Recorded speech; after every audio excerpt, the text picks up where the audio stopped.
Hello and welcome back, ladies and gentlemen, to EUS Challenger Series number 9, and we are currently in the, the first quarterfinals best-of-3 game we have today, and the third, in fact, of the series that we will be doing, and we have GamingGear shaping up against fnatic. Both of these teams just sort of spreading themselves out within their own jungles. I am Pulse, I am joined by Broken Child. How's it going? Hey, what's up?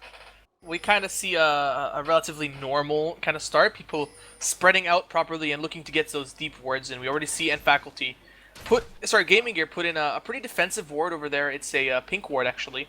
You see it, right? And then they put, in counteract, they put fnatic put a ward right on the Wraith Bush. It's pretty much a very basic level 1. People just want to get proper vision of the jungle and to know what's going on. That pink ward, even though it hasn't killed any ward, it's really good because Evelynn, if she happens to pass through there, she might think that she's being sneaky, but they'll have absolute control of that area if Evelynn decides to pass through there. Yeah, side effect, in fact, of having Evelynn as your jungler means the enemy team has to buy up those pink wards. Having those standard wards, okay, will counteract some of the ganks coming in from those different lanes, but when you have it coming in from Evelynn, you won't see that gank coming until she's right on top of you, and then it doesn't really matter at all. Of course, obviously, you have the brush dominance down at bot lane, but you want to really be shooting for those vision wards to really get you that edge against Evelynn when she goes for those early game ganks. So, both of these teams just kind of backing off, and not too much happening in this early game. Yeah, not really much happening, especially since they changed the spawn timers of jungle camps. Now everything spawns at 155. There's a lot more room to, get those wards out, get those early movements out, and, people are either being really defensive, kind of like what we see here, or they're going for, jungle invades, which is kind of what we see on the LCS a little bit every now and then. People kind of going in for the one red and another team doing the other red, and I really like the whole changes to the jungle, giving teams extra time to prepare elaborate level 1s. Yeah, for sure, and it doesn't make it as standard in that you have to go for a camp and then you have to go for a buff, and it makes it less structured so you can go for those different type of startups. I definitely agree. Both of those junglers will be going to the top jungle, so picking up their level 3 as soon as we get into the first couple of minutes of the game, and then they might meet each other at the top lane or wherever they choose to gank. And probably not expecting an invade from either of these junglers, not type of their play style, but meanwhile bottom, Inspiro taking some hits. Actually, I would expect Jarvan to try to abuse the Evelynn. But the fact that Evelynn, if she plays it properly, she could avoid the Jarvan's burst, and then turn back and deal her own burst. In a straight-up 2v2, Rumble Evelynn is going to lose out to Shen Jarvan early. Just the straight-up damage potential of both these champions is way too high. And I would expect the Jarvan to start pressuring this Rumble a little bit more in the early game, because that's when Rumble is really at his weakest. And that's really when the Shen's going to be able to burst him down. Yeah, so we're looking at the matchup in mid lane. We're actually having the Rock pick the Wukong against Lissandra, and we were talking about Wukong having sort of a weaker laning phase and then really scaling into that late game really, really well. He really scales into that sort of roaming phase in the team fights, and it's interesting to move him into the mid lane against Lissandra. Do you think the matchup of Lissandra versus Wukong is better than the matchup that he would have had if he was moved to the top lane? Here's the thing about Wukong. He's a really strong champion kit-wise, but he's absolute garbage versus other bruisers. The problem with Lissandra, though, is that she's a very defensive type of mid laner. She can freeze you, she can kite you. She doesn't have the highest damage, though her damage is quite, it's respectable, but it's not something like you say, like a very an 800 AP Ahri. You're not going to deal as much damage as that, but it's respectable to a sense that you can take a beating from her, and she's really good at pushing early on. Wukong's damage at early levels is very high, and he just keeps going up from there. I don't foresee Wukong ever killing Mazarin. I feel Mazarin has enough mastery over the mid lane to know that he's not going to die against the Wukong one-on-one. But the Wukong is probably going to be able to farm properly and get to that level 6 phase where he's going to start wrecking people. Right. So we have Jarvan moving around the Dragon Pit, maybe looking for a gank down at bot lane. I think just confirming that there is no wards in the place he wants to go through into this gank into bot lane. And Ryman Simon and Baroki just going to back off themselves, so Jarvan just going to go back into his own jungle. Meanwhile, top lane we have Rumble shaping up against MBS Law. And on the CS advantage, there's slight advantage to Shen right now, aggressing once again onto Rumble. And Rumble does have a really sort of janky auto-attack animation, but we do have Evelynn coming in from the bot side as well. MBS Law once again gaining aggressive, the Ignite comes down as well, still following up the damage that hates back to come down, and the first blood picked up by Rumble. Really, really good communication from faculty there. They communicated that the taunt had been used to deal some damage onto No Way for you, and then Evelynn just, right place, right time, came in, picked up the kill. Shen didn't even flash, because if he did flash that, the Evelynn would have easily just been able to follow with the, Dark Frenzy, which allows you to run at superhuman speed. Yeah, of course, and it also breaks those slows as well, but not really something that Shen can bring out there. That's And Shen slow. that's Shen slow. And we also have Linux just coming into the top lane, soaking up some of that EXP and gold before he backs off and goes on his merry way. So in terms of item builds in the spot lane, both of these AD carriers I guess are fairly similar, but with Vayne you really want to be speccing into that attack speed because it synergizes so well with that W. What do you expect Deadly Brother to be going into during this game? Attack speed. Vayne needs a Blade of the Ruined King, and she's pretty much set till the end of the game. It's the only item that Vayne needs. In my opinion, my personal opinion, I think Vayne is kind of OP right now. Her damage potential with just a single item is way too high, and a Vayne that, hits level 6 without any issues, and most good Vaynes are going to be able to do that, just gets to a point where it's very difficult to control her. What Deadly Brokey, is going to build is going to be a little bit different, as we see a pause come out here just for a second. I'd be expecting him to max his Q like most Varuses do nowadays, but if he ends up maxing his E and W, he's probably going to want to go for something like, either an IE Phantom Dancer or a Blade of the Ruined King into IE type of build. Otherwise, he'd be maxing his Q and going for a Bloodthirster Last Whisper or something like that. Okay, gotcha. So we have the pause coming down, and we just have Evelyn's mouse bugging, so we should be able to get back into game fairly shortly. But in terms of Evelyn's potential as we get into this game, Evelyn, of course, has a very strong early game for those ganks and forces the enemy to bring up those pink wards, but so far hasn't really done too much. Obviously, we had the gank going up in the top lane, the first blood came down. Do you expect Evelyn to keep up the pressure, or do you think Jarvan will start coming back into the game? I'm not really sure that Jarvan is ever going to be as strong damage-wise as Evelyn. He does pack a nice punch when it comes to CC and lockdown, especially on something with no escape like Varus. But when it comes down to it, that Evelyn is just going to be able to stack damage and do so much in an AoE team fight with that Wukong and Rumble. Okay, gotcha. So, anyway, guys, I kind of phased out for a second, so I missed half your question. Alright, that's no problem. It generally happens to casters when you just kind of pass out and then, start casting again. It's like it comes back. So what do you think about that? Ah, crap. What did he say? It gets really awkward as well. But anyway, we're back into the game, and so right now, just by herself, Vayne, of course, did recall, and Jarvan will be coming just to fill in the blanks as well. Meanwhile, in that mid lane, New York is doing pretty well. We should probably take a bit of a look at the CS, and he's basically the same as Lissandra, so he's farming incredibly well, and this is very dangerous for the team with GamingGear, because if Wukong gets out that laning phase in decent shape and he's not completely shut down, then he's going to be a massive terror when we get into that mid game. Yeah, but same with Lissandra. Lissandra's pretty much going to give the same thing as Wukong in teamfights, AoE control and a huge damage. So on one hand, yeah, the Wukong is going to get strong. On the other hand, so is Lissandra. So it's kind of a double-edged sword for the Wukong. He's going to have the lane where he's going to be able to scale properly. At the same time, he's giving another very strong mid-game champion her proper lane. We see Skipeas, though, he's setting up for a gank here. And there's the ultimate coming up from New Rock. Mazarin going super low. He gets dropped down there. Wow, that was just a lot of burst damage there. I actually did not expect that he was actually going to die to that. I was expecting Mazarin to straight up ult himself when the Vayne was coming near. Very good play from N-Faculty there. Yeah, it really just comes down to the reaction plays, and Inspiro just taking some more hits down the bot lane, but currently 2-0, making a 1.5k lead currently to N-Faculty in a decent position. Evelyn also picking up that blue buff away from Wukong, who I guess doesn't really need it, and when you put it on the Evelyn, who I guess is fairly mana intensive if you're not in that stealth constantly, then that's really going to help her out in terms of cooldowns and just sustaining herself through the jungle. Even when you're not in stealth, it's like if you do it properly, she's very mana intensive, and no one wants to be that Evelyn that runs out of mana in the middle of a team fight. That is just like one awkward moment you really don't want to be a part of right there. It's good that they're giving over the blue to Evelyn. I mean, the mid laner Nurok is going to have a fairly less intensive lane. He's not going to have really much need for the blue, because if you take a look at him, he's maxed his Q for more single target damage rather than his E for wave clear. So he's just, he's taking the hits at the turret as they come by, as you take a look here. So he's got enough mastery over last hitting at the turret that he's not really worried about shoving the lane. There, you see that Q took that creep down from half health to nothing. Now watching Monkey CS is very, very fun. Yes, indeed. So, when we hit the mid-game, we're looking at really the AoE ultimates and how these teams are going to hit each other. It really does look like, obviously, we have the Shen, and there's no teleport on N-Faculty to really counter that. Of course, Evelyn's high mobility might be a factor to play as well, but when we go into sort of the team fights and the small skirmishes, who do you think is going to come out ahead? And not just in terms of like a 5-on-5, but when they just go in for those jungle invades or they go for those ganks down the bot lane, who do you think is going to come out? I feel that GamingGear are going to be on the short end of the stick of that. Because N-Faculty, they've got a very good dynamic for a mid-game team. You got stuff like Rumble, Evelyn, and Wukong, who are excellent mid-game fighters, Boros, who starts really getting his power in that mid-game time, and when you take a look at the team comp of GamingGear, they've got some sort of late-game team comp. You know, they got the Vayne, who's going to scale super well, Lissandra, who's going to get just better and better with items.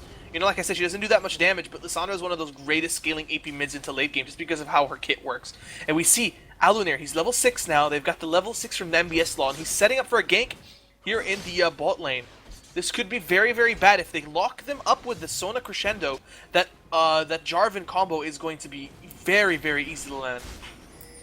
Yeah, Luna's kind of biding his time. Once this gank to happen, they realize there's a pink ward in that brush as well, so won't be aggressing too hard. Really just kind of baiting it out with Deadly Brother being there as well. Instead jumping into that brush, maybe they can get that engagement to happen. But if this fight is going to happen, it's going to be on N Faculty's terms. They need to aggress onto that bot lane of GamingGear and then the Lunix to really react to that. And that's not going to happen, and we'll be forcing them backwards. And that was some time, you know, obviously that will be taking away from Lunix's jungling time, but hasn't accomplished too much in this game so far.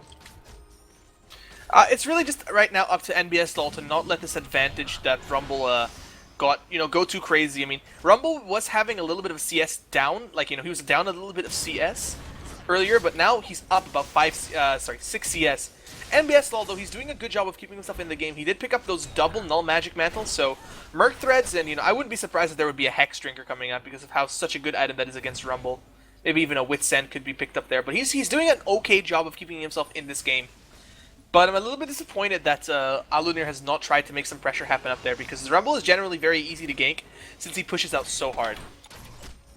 Yeah, we might even see that in the next couple of minutes, because obviously when commentators say nothing's happened yet, it happens immediately, because that's the curse of the commentator, and he is heading into that top jungle, so we may see that happen shortly. But so far he's just trying to farm out his jungle. Currently 40 CS to 65 on the hands of Evelyn. 1 kill, 0 and 1 assist as well. Already picking up the spirits of the Lizard Elder. A great deal ahead of Jarvan so far, not just in those ganks. Yeah, 1,000 gold is actually very, very huge on that jungler because you don't get as much gold as you do in those lanes, and because of a ganking potential that Evelyn has, and even Jarvan to some extent, that's really showing through. Control. Yeah, and just the fact that she does have that spirit of the Lizard Elder allows the team to go for that early Drake as well, and Jarvan just pops over the wall and realizes it's gone. Cheese and whiskers, that Drake's gone. It's not really that early, it's 11 minutes into the game, but for an Evelyn who's very squishy, oh crap, here comes Nurok going in, and looks like the gank is going to fail. The decoy not long enough. It's not a Shaco deceive, but you know, he's just going to be able to pick up this farm. He's doing a good job for himself. He's about 9 CS ahead of Mazarin there, so he's keeping himself rightly so in the game. And look at top lane. We saw some aggression come out. The ultimate from Rumble was used, probably to push the lane a little bit, and look how low NBS Law has gotten. He's gotten super low. No way for you, probably, you know, he probably just wanted to back and pick up. He's got 2,000 gold on him. Wukong with 1,800, NBS Law with 1,800. So NBS Law, you know, I'm just going to look forward to seeing him, what he picks up. Probably something like a giant spell, so he can get more burst and, you know, more tankiness. Yeah, meanwhile, bot lane, we have another chance for Lunix maybe to make something happen. Inspiro drops low. In fact, he might even be revealed because Inspiro was revealed from that from the passive from Ryman Simon, and once again forced to back off. So every time he tries something, always thwarted by that of the team of N Faculty. And once again, Evelyn just constantly making things happen. So far, only two kills gone down, and the lanes are pretty strong. I mean, none of the towers are really looking like they're going to fall anytime soon. It looks like we probably will have a farming fest for the next couple of minutes at least. I think that's kind of what GamingGear wants, but this is probably going to be something that N Faculty, they really need to change. They're 3k gold ahead, that's a nice amount, but it's not anything considerable to the point where it's going to be a deciding factor. It's all about how well this Vayne positions in teamfight and how well Lissandra picks up her target to lock down. Yeah, for sure. We're really just waiting for an objective to make a teamfight happen. We did have the Drake going down very sneakily, I guess, and very quickly from N Faculty, taking that objective away from GamingGear to even make a teamfight happen. So at the moment, it's just difficult for them to even get any advantage back, because Jarvan's not able to really go for those ganks. He's going to be behind, and even when it does get into those ganking opportunities, and even if he meets Evelyn head on, he's level 8 versus level 10. That will be almost a level 2 ultimate coming in from Evelyn very, very shortly. So if he does meet a head to head, then he's probably going to drop in that engagement. And just in top lane, we saw Rumble. He popped his ultimate just to get some pressure. That Leander's Torment is going to cause a lot of problems for NBSL, because the more health he builds, something a Shen really wants to do, if you didn't know that, by the way, he actually gets more health regen per second from his Q for the more health he has. And he gets more damage out of his passive key strike the more health he has, for those who did not know. That Leander's Torment is going to do percentage. Oh man. That ward is a little bit unfortunate. And we see Alunir coming in, but nothing really going to happen. But NBSL puts the ward just a little bit too down. And wow! Meanwhile, in the bot lane, Deadly Brother picking up a kill onto Brokey, and he's going to pick up a double kill. That's really, really something GamingGear needed. A double kill on that Vayne is nothing to laugh at. He's going to be so strong coming into the mid-game. Yeah, that's actually huge, because the fact that they were 2 kills behind, having that on basically the perfect person who's going to lead them into that late game and that later mid game is really going to put them in a good place. Now putting the oppression, applying the pressure onto that mid lane, Evelyn coming in as well, Lunix knows when it's time to run, and she moves into that jungle as well, just putting down those aggressive wards. This might really be time for GamingGear to step up the pace and perhaps go for a fight, because, well, there's Blaze of Rune King coming in from Vayne, and you were saying before, Broken Shard, she only really needs one item to be effective, so this might be the time they wanted to make something happen. But meanwhile, mid lane we have Neurok popping down the Cyclone immediately with the Frozen Tomb straight on top of Mazarin. Stand United comes in from Shen, but it's not even going to be enough, won't be able to teleport down in time. Hate Spike just finishing that one off from Evelyn. Very unfortunate. He uses ultimate on himself right as the E was flying out. Meanwhile, on top lane, No Way For You gets locked up. The ultimate comes down. Taunt misses. No Way For You decides to 2v1 this. He's going to pick up Alunir. And now NBSL is fighting No Way For You. And there we go. There's the chase. Will NBSL be able to pick it up? The Q goes out. He does pick it up, but he falls down to skip AS. A 2-for-1. Actually, 3-for-1 overall to then Faculty. And that was really, really great judgment call from No Way From You. Just knowing that hold he that has thought, deep damage. because meanwhile bot lane we have a trade coming in from Deadly, but the Condemned comes down. Ryman side following up, trying to pick up this last auto attack, doesn't quite get it. Killing Spree comes in for Deadly Brother, and Brokey still stays in lane, charging up the piercing arrow. He wants to try and attack Deadly Brother with it, not gonna happen. And this is a risky situation for him to be in. Deadly Brother is simply a god. He knew that if that Varus was stuck there auto-hitting them, he was going to lose the trade, so he just condemned him out and instantly switched to focus on the much squissier, much, less threatening Lulu right there. That was a beautiful decision by Deadly Brother, and he picks up another kill for his trouble, and that's exactly what this Vayne really wants to do. In such a good position, 3-0 right now, with pretty decent farm for this stage in the game as well, plus that Bladed Rune King will make it a huge threat when we get into those team fights in, well, very, very shortly. Do you think right now that GamingGear want to go for those team fights or just stick it out in lane? Because at the moment, it's not going too badly for them, with even despite the 2k gold deficit, and a tower will be picked up as well. So that deficit is starting to crawl back. Earlier it was about 4,000.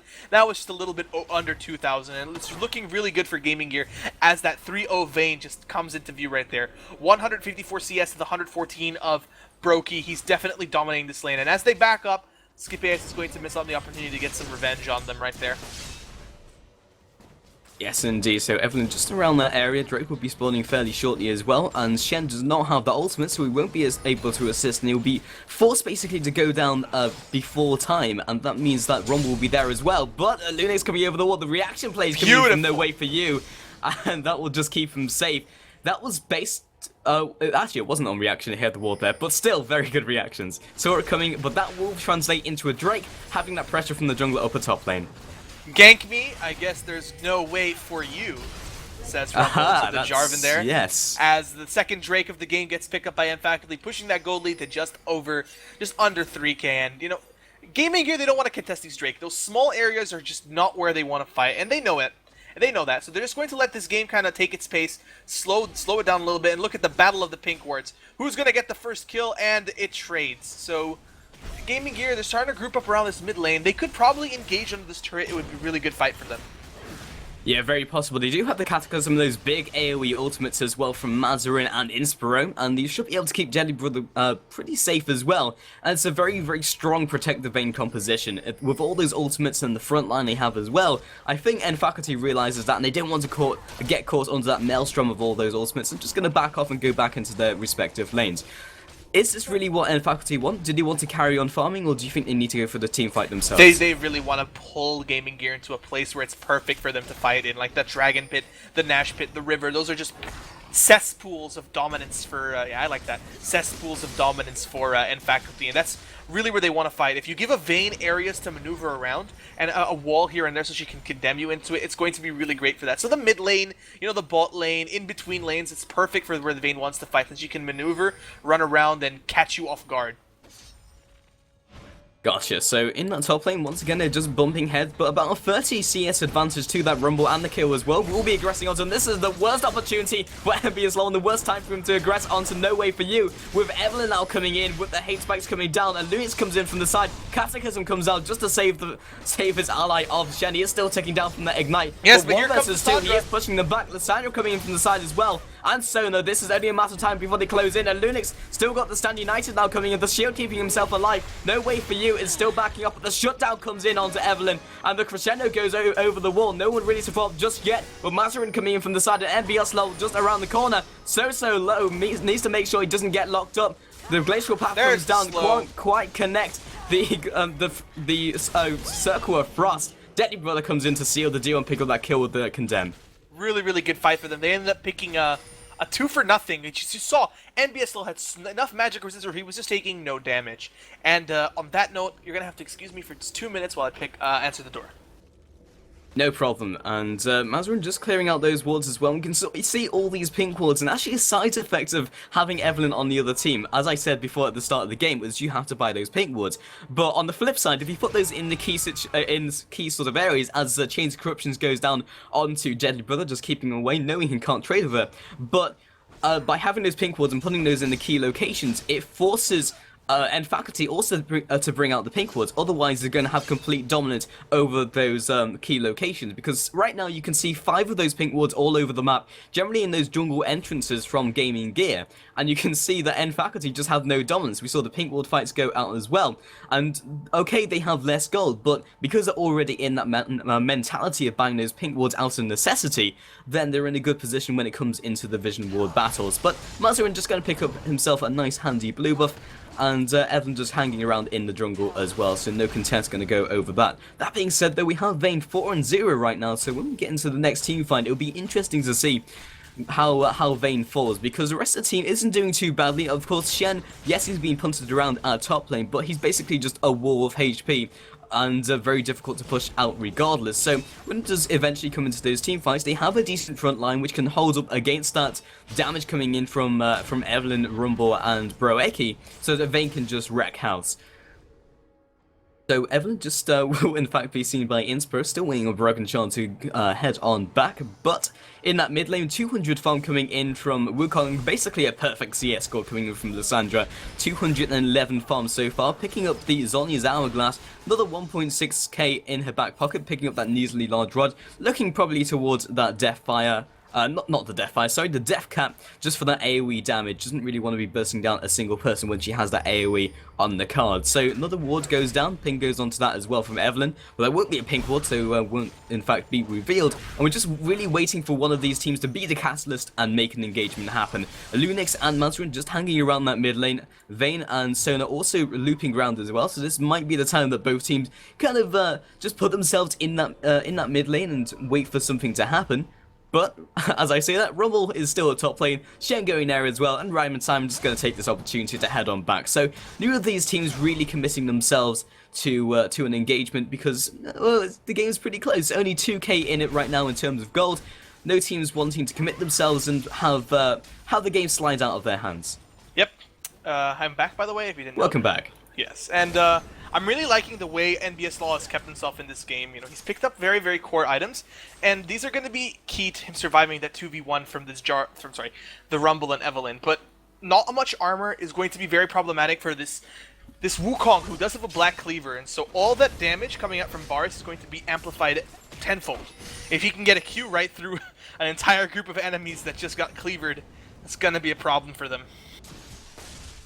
Yeah, huge damage is going to come out, and plus Evelyn also picking up the Spirits of the Lizard Elder, which is a pretty standard pickup for Evelyn because of that consistent damage she can put out. That's also extra AD, so in terms of their team composition, they really synergize well.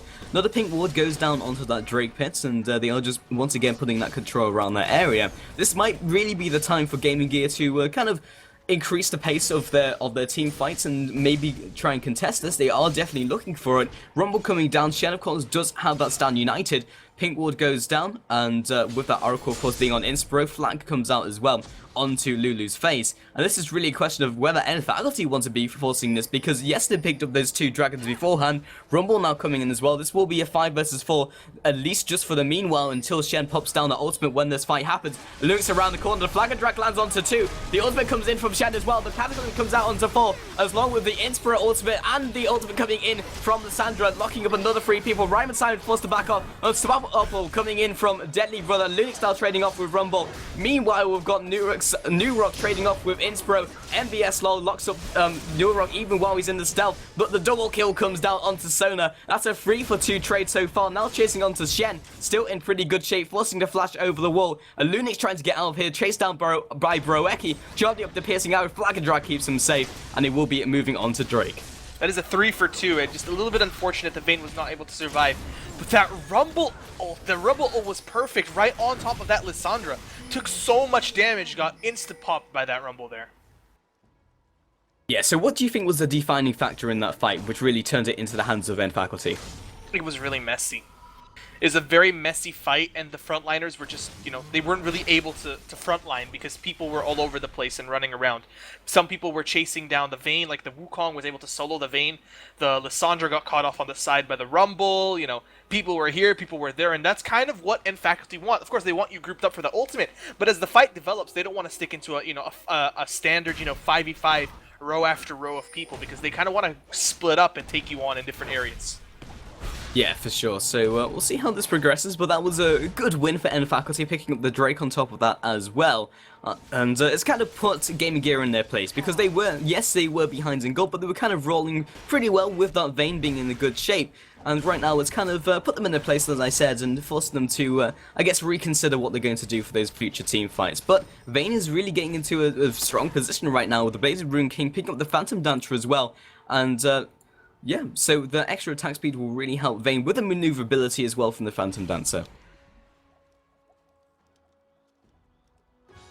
Vayne is starting to get to a point where she's going to be very, very scary. That Guardian Angel is going to be a very smart pickup for her if she wants to survive against the likes of that Wukong. And the ward coming down from Mr. No Way For You, but there is a pink ward in the bush that's going to be able to say no way for you to get this blue. Hilarious. I'm so funny. New Rock coming into the top jungle as well. The Rumble ult completely missed that. Did it pick up the... No, it didn't. It was it was a good attempt, but Mazarin walks away with the blue buff.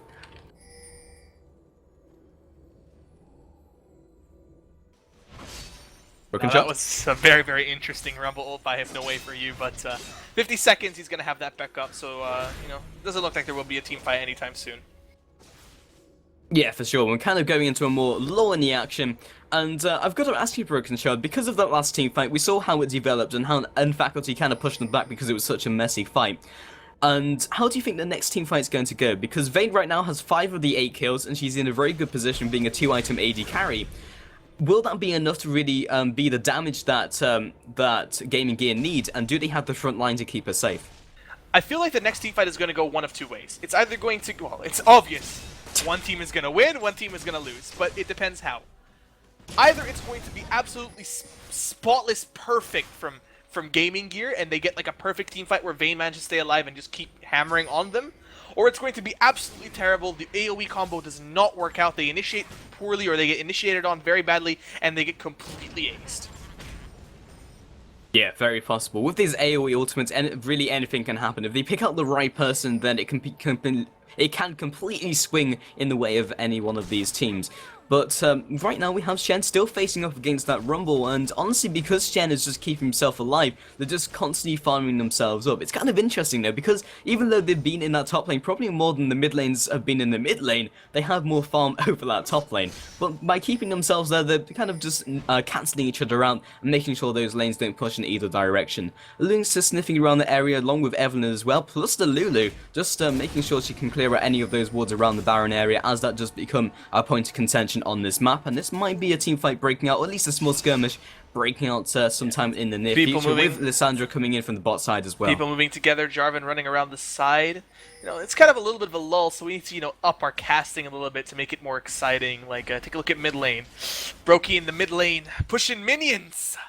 Yes, taking that creep down. There's the arrow goes out, takes out one creep for him, but Deadly Brother right there to pick off the rest of those insufferable minions. And there we go, Brokey valiantly defending the turret from the evil scum that is the cannon minion.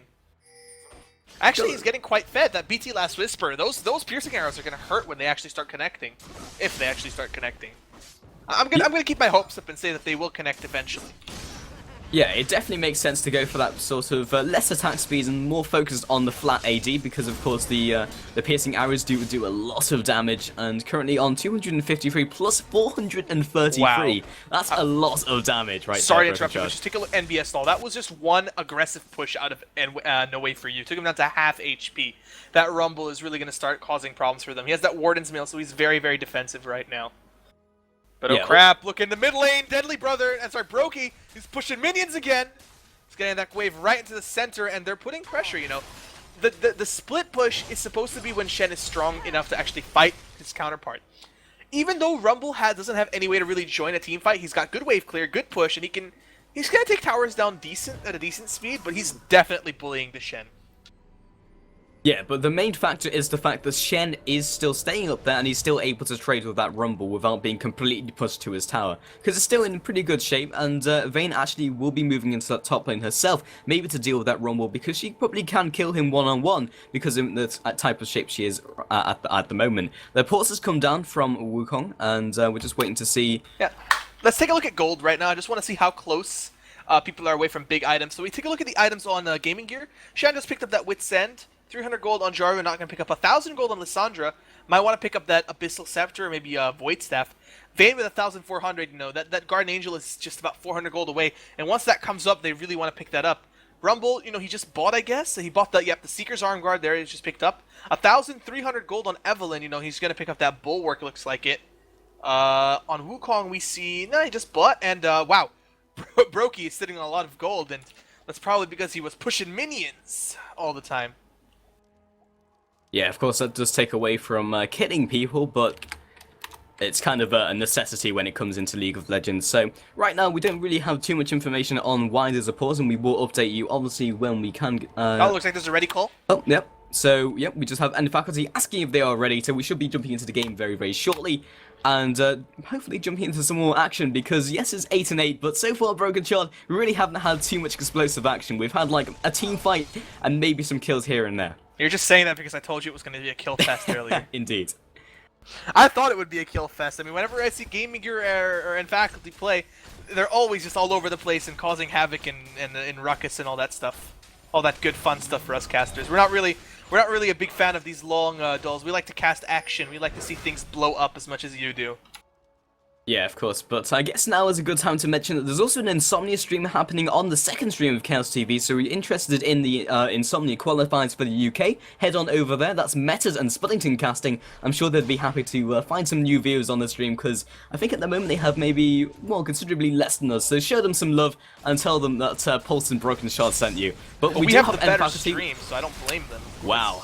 Wow, that's a bold statement, but we do have Lissandra going into the Glacial Path, doesn't actually connect it. Neurog actually pops down the Cyclone, knocked up as well. The Frozen Tomb comes down as well, coming in with No Wait For You, pops down his own ultimate, and the Cataclysm comes as well. Deadly Brother's getting a free auto hits here. Uh-oh, Neurog is going to have his comp up in just a second. Oh, Deadly Brother, please don't die. Yes, he picks up that first kill, and Team GamingGear are successfully pushing back End Faculty. The flash over by NBS Law, I think he might be in a bit of trouble. He realizes he done goofed, and he's gonna die for that, unfortunately. But up until that flash from that Q almost killed him. Up until that flash from NBS Law, they were really starting to push them back. Deadly Brother managed to survive the team fight and pick up that first kill on Scipeus. And from there, if they were able to chase it properly, get some CC down on the right targets, they would have been able to clean up the fight from there. Yes, indeed, and my play casting really just went awry because I was being messaged at the same time and really off-putting. Sorry for that, guys. But that was a 1-for-1 trade overall, and the Drake also going down to end faculty. But this is the timing push that really GamingGear can make something happen. No way for you, just returning into the mid lane, but not before the damage is already done by GamingGear. It's just going to go back to a little bit of a lull right now. You know, the people are going to just recover from that fight, you know, prepare themselves for the next one. Wait for some summoners. Vayne did use her flash, but not her barrier, so they kind of want to have that for the next fight. And I just completely missed that kill right there. I was paying attention elsewhere. Yeah, we actually just had Rumble picking up that swift kill onto Inspiro, and he was just warding, and the global defensive supports everywhere was, guys, I was just warding. So, they will be in faculty pushing down mid lane right now and returning the favor, picking up a tower in return. And we'll be just backing off after that as well. So 6,000 gold in the lead right now for faculty. They're definitely in the driving seat, but they have to be really careful they don't let that Vayne get out of control. She does have 5-1 and 5. She's sitting on about 900 gold. She's gonna want that last Whisper as the next item. Yeah, for sure. And picking up the Guardian Angel makes it very, very difficult for End Faculty to deal with Vayne when we get into that team fight that we are just kind of hoping for that will happen at least in the future, or at least the near future, hopefully. With Baron still being at, well, we're at the 33-minute mark, so we can expect a Baron to happen fairly shortly at least. And Roman Simon just putting down the wards as well. So, yeah, again, another low in the action, Broken Shard.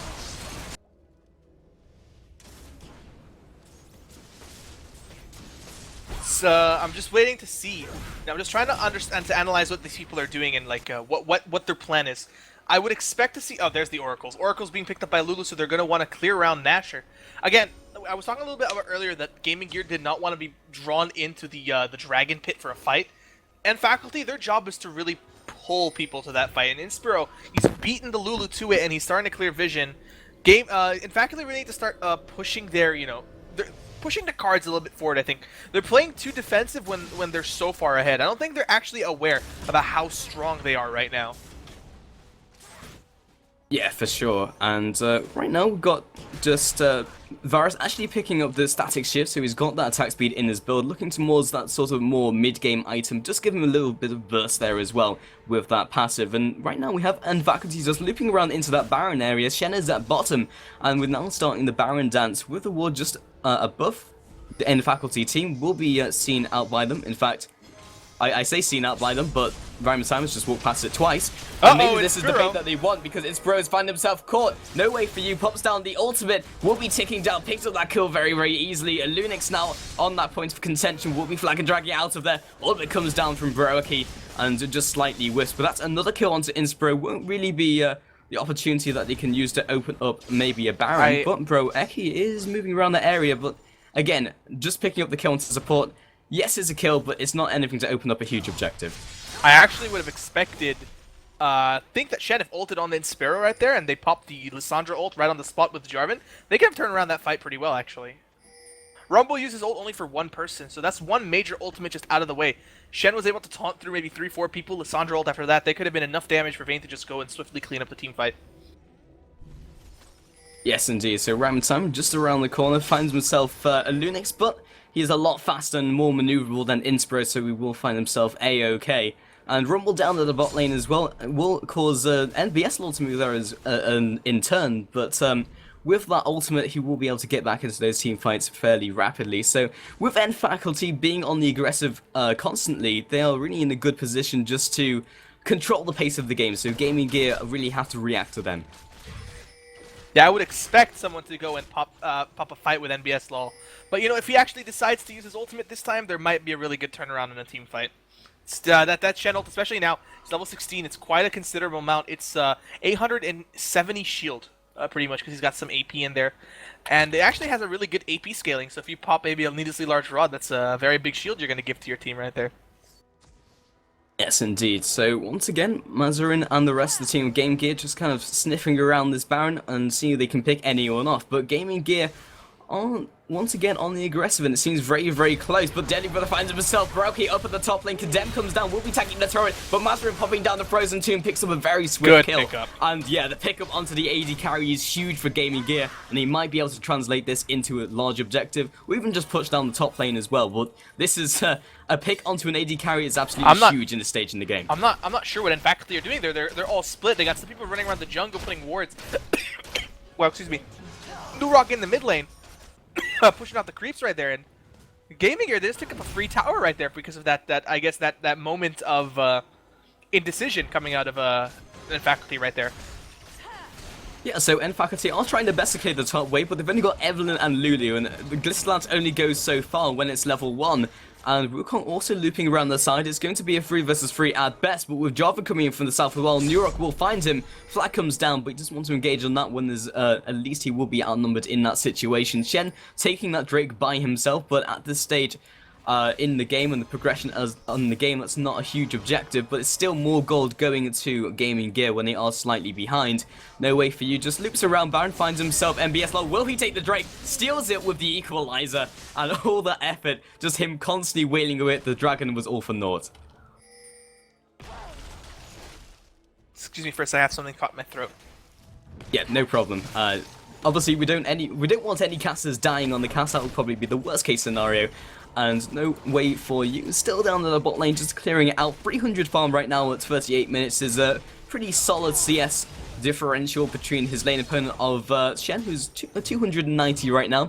And again, we just got the pink ward battle happening at the Baron. More pink wards and wards just coming out from Rhyme and Simon, but we do have the recalls coming in from GamingGear as well. I think right now we should probably take a little look at some of those item builds, because we haven't really touched on those too much. So on that mid lane, we have Wukong picking up the Black Cleaver and the Last Whisper as well for that armor penetration, because his base damages are so huge anyway. Hex Drinker comes in because of the huge damage coming in from Lissandra right now with 350 farm, and then the Randuin will keep him fairly tanky when he puts himself right in the middle of that team. And I have returned. Sorry about that. Excellent.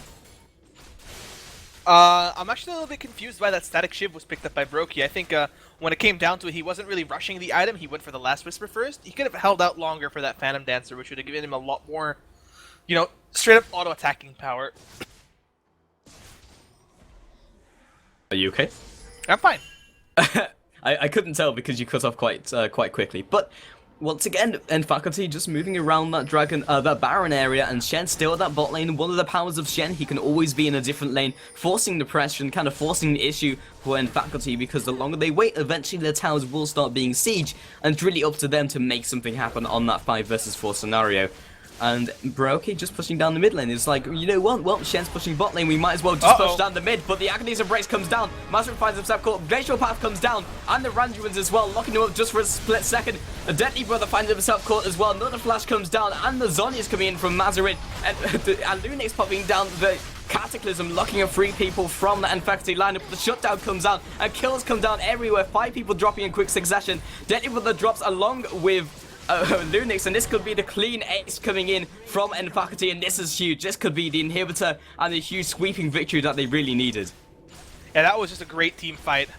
Good kite back from GamingGear, but at this point, Faculty were just so far ahead that they were just able to rush them down. It was kind of like how when Olaf engages, he just runs at you until you stop, you know, running. It's kind of what happened there in that team fight. They just ran at them, used ults, and then eventually, you know, that wall of the front line with Jarvan and Shen, they just start to crumble down. It's going to be an inhibitor, probably a Nash, and most likely the game right there for Faculty. Yeah, even though Vayne was pretty much safe for a lot of that team fight, the fact they were caught and it was sort of split and separated, they were quite sparse in that team fight. Vayne was never really able to put the damage onto the right people, and by the time that Vayne was able to hit the right people, the rest of the team had just disintegrated around her, and that was just really down to that pick coming in from Evelyn with that great Agony's Embrace. But with the Baron falling very quickly, the splitting the aggro between all 3 of those players should be picking up very shortly. Rumble dealing so much damage on that single target along with that AD carry. This is looking really bad right now for GamingGear. I'm gonna call it. Lulu's got double buffs. Lulu carried that fight real hard. I'm calling it. Yeah, for sure. And huge damage going onto the Baron as well. But with Deadly Brother still being at 7-2 in very good shape in comparison to everyone else in this game, And let's look at the gold totals just for a split second. So 14.6k gold, and that's comparable to a lot of the players on the team of N faculty, but it still kept her in contention. So as long as Vayne is in this situation, with 41 minutes into the game, and in any other game broken shard, you'd say to yourself, well, Vayne into the late game is basically a free win. But with N faculty being so aggressive and doing so well over the rest of the board, it's very difficult for Vayne to put down the damage that GamingGear really need. I don't think it's a free win. Like, you can get to 80 minutes with Kog'Maw. It's still not a free win. It just really depends how your team plays around the team fight. If you're just gonna get run over by AoE and Vayne's gonna be the last one alive when all 5 of them are still alive, you know, in a Vayne in a team fight, if people are just running at her, she's not gonna be able to chase down those low HP targets, and so they're gonna always have the opportunity to re-engage. It's kind of what happened with Nurok and Scipeus in that last team fight. They got away at, like, pretty much scot-free at no HP. Turned around, came into a new angle, and re-engaged the fight. And then, you know, they eventually did end up dying, but they caused enough of a distraction that Vayne was able to get picked off. Yeah, we might see another team fight breaking out here, Broken Show, with the aggression coming in from N faculty. The Condemn comes over the wall, and the Crescendo comes out, and the AoE ultimates follow as well. The Glacial Path comes down, looking for the Zhonya's, and in fact, everyone's just invulnerable in the middle of that center, the epicenter of that team fight. Oh! Vayne actually tumbles straight into that Glisselant, and the damage coming in from Varus as well. Rumble drops, so that's a 3-on-1 trade. Yes, everyone's quite low from N faculty, but this is definitely going to be another town, possibly another inhibitor. Wow, that was just so much pain going on to that Vayne. She just walked into 3 auto hits from the Varus and instantly dropped right there. Looks like that bottom inhibitor is going to go down, and you know what they say about that bottom inhibitor. Once it does go down, there's no way for you to come back. Yep, MBR slow once again aggresses onto that AD carry, but he just can't put out the damage, and the GG well play comes in from Jarvan. Inspira just heals up his ally, but this is most definitely going to be the game. And the first game going to N faculty, won't call it just yet, because MBR slow comes in with a home guard boost, but it's being chunked out so hard by Broeki, and now the Nexus will be falling. The first game going in this best of 3 to N faculty versus GamingGear. The engages were very, very sloppy, but they ended up just winning because they had so much raw power to just run them down every team fight. And that has to probably be put on Scipeus' shoulders for having a very solid early and mid game with that Evelynn of his. Ended up 6-4 and 10. You know, he was a big part of the 20 kills, 16 out of 20. That's, I think, the most out of his entire team. So really, really good on him to being part of the kills. You know, Deadly Brother, he tried to pull the team on his back, but unfortunately that back broke about as quickly as the front line.